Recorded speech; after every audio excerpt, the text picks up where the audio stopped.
Hey guys, okay, so I got the hostas in, and hopefully they'll grow well. And I just want to mention to you a little bit about, and I'm going to put some more dirt in here and spread it out. Some of my plants and bulbs should be here today, but I'll be dividing them up this afternoon. So I probably won't get anything done with planting or anything. But I kind of wanted to talk to you a little bit about the clay dirt. You know, some of the best things that you can do, or what I do, is any scraps I have, you know, potato peelings, just coffee grounds, egg shells, anything like that, I'll throw it all in my garden and mix it up in the dirt. And any potting soil that isn't good anymore and I'm not going to use again, I'll put that in my garden and stuff. One thing you can do is like a raised bed like we do. But sometimes that stuff, if you get some good soil, you can mix it up and till it in to the clay soil and help loosen it up and have better drainage. Heck, that's what we done when we first started our garden. We had a raised bed, and we had a friend, and he worked on his grandfather's farm, and he says, if you guys need some soil, we got a whole pile of it that we need to get rid of. And you know, it's good manure dirt, you know, it's been in the lot. So he brought us a big old truckload of it, and we laid it out in the garden. And of course we had the boards up and everything, and so we didn't lose much soil. And man, you wouldn't believe the vegetables I grew out of that. And I never fertilized it at all. I mean, the fertilizer was the manure, and it's the best. The tomatoes were, my daughter-in-laws couldn't wait for my tomatoes in the summertime. And what was great about it too is it lasted, I think it took like 7 years before I noticed a difference, where it was kind of going away, getting washed away little by little. And but I mean, things still grow well in there, but it's not like it used to be. So it's time that we do it again. Till it up, put some good soil in there, and I'll probably put a little soil on it before it gets tilled. That way it tills into the clay. And because this soil that I'm getting, it's like not even $3 a bag, and it's compost topsoil with manure, and so it should have good drainage and all that.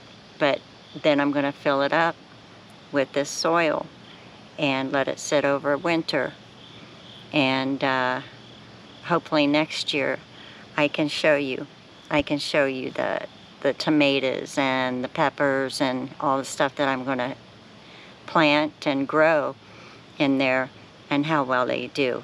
It'll be an experiment to test this soil that I bought versus farm soil. I don't know if it can compare, but it's got to be better than your just run-of-the-mill soil. But anyway, or if you are able to get an irrigation system, keeping it wet helps a ton. You know, today I probably should have let the water run on this before I went to dig it up, because it was hard to dig. But I also have tree roots and roots from other plants and Of course, the yuccas ran wild through here too. My husband happened to like yucca plants. I wasn't that fascinated with them. I like pretty things, colorful things. So, but we had the roses, and the roses were beautiful at one time. But it was time to, we had this for 15 years, and we finally changed it and put some different things in here. But if you could get an irrigation system under the ground, that's the way to go. I mean, that would be my dream, but it's probably not going to happen here. But I can find other kinds of sprinkler systems and see if I can't find something that I can lay on top of the ground. Might have that. I haven't looked. I was thinking about that the last couple days, and I haven't really looked to see if there's anything like that where you could just lay it on top of the ground and just do like, I seen one today, but it had the round sprinklers where you put in between hoses, like, I can't remember how long they were, like 24 inches or so, and you could place them, and that might work. I may look into that a little bit more, or just see what's out there. I want to see what's out there, because there's times when sometimes I'll, you know, because I water every morning, every night, a lot of times. In the summer when it's so hot and just awful sun, it's so hot, things get dried up. And then in the Kansas wind, oh, we have wind like crazy here in Kansas, and it dries out things really quick.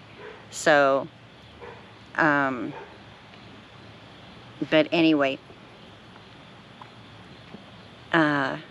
if you could get an irrigation system underground, that's the best way to go, I think, because you can put it on a timer. You can limit each part of it to how much water and what plant gets what. If one doesn't need water, you don't have to water it, and so forth.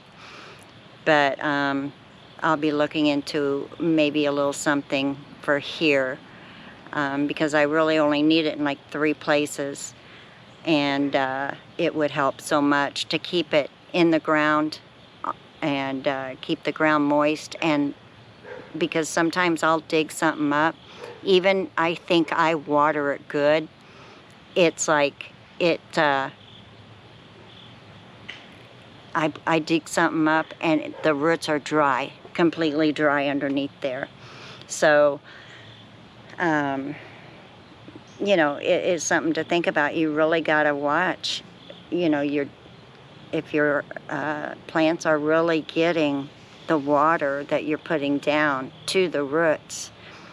Because there's sometimes when I'm like, man, I see some of these other growers, just like my celosia, it's not very tall, and I'm wondering, maybe their roots aren't getting wet. Maybe they're not getting water to the roots.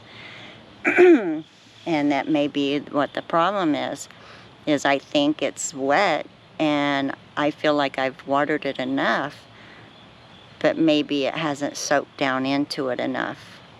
So that's one thing to think about, and to keep an eye on. That if something is not doing so well, make sure, dig down in the dirt, see how far your water is getting to your roots. So, but anyway, that's kind of all I have today. And my cats are wandering off. I really need to tend to them because they're way over in the other person's house, and they shouldn't be, and they should know better. So, hey, you guys, you all have a beautiful day. And please subscribe and like and share. I appreciate that so very much. And if you have any questions, just put it in the comments. I'll get back to you as soon as I can. And you have a wonderful day. And I'll see you in the next video. Bye-bye now.